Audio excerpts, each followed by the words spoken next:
or which has a creative touch. We always say, wow, isn't that awesome? Or how creative the artwork is, right?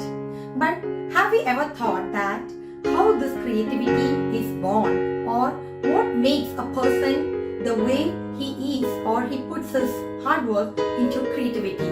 So today's video is on certain things that we must know about creativity, how does it originate, and what are the tips that can boost your mind to become creative. So let's begin. Creativity is the ability to produce ideas that are both novel and valuable.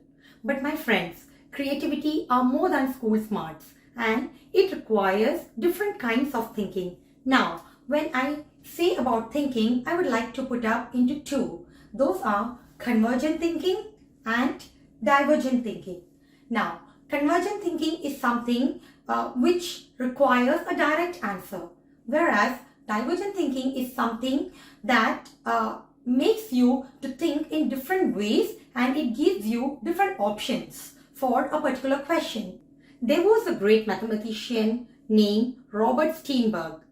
Robert Steenberg and his colleagues thought that creativity has got 5 ingredients. The first one is the expertise. To have a solid knowledge base, and it can be used as a mental building blocks.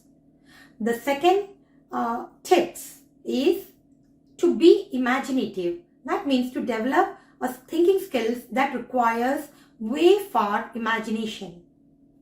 A third tip is a venturesome personality, to stay focused and avoid distractions in anything that you want to achieve. Next is intrinsic motivation. Now, creativity arises internally rather than from any external rewards or pressures. It does not focus on only the rewards and pressures, whereas it requires something that to be born from within the mind. And the last one is a creative environment. Man is a social animal, so for any creativity to be born, you must have a supporting colleague, friends or family, which always plays an important part of creative environment. Tips to boost your own creative level are these. First is to develop your own expertise. Find out what do you like the most to do and what is your passion. Broadening your knowledge on the path that you like will always help to boost creativity in that particular path. The next step is to allow ideas to hatch. That means you must think of a particular problem and try to find of many solutions. If you don't get an answer, just keep it aside and let it stay there, let it hatch there, and come back to it later. When you defocus your attention, you are allowing your mind to roam or float freely. Remember, serenity seeks spontaneity.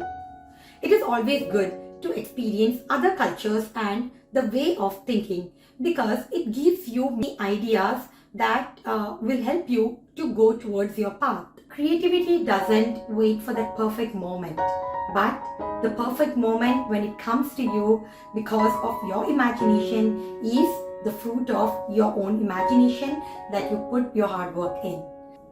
The power that creativity gives is extraordinary, but the choice is always yours, because when you walk into the path of imagination and creativity, many times it happens that you tend to fail and you may get distracted from the structured lifestyle and structured societal expectations.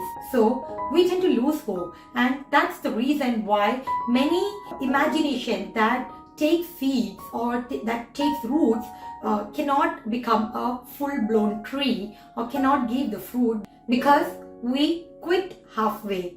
So friends, my suggestion is, if in our house somebody is thinking creatively, we must always give support to the person, because remember, a supportive environment is very essential for creativity to be born.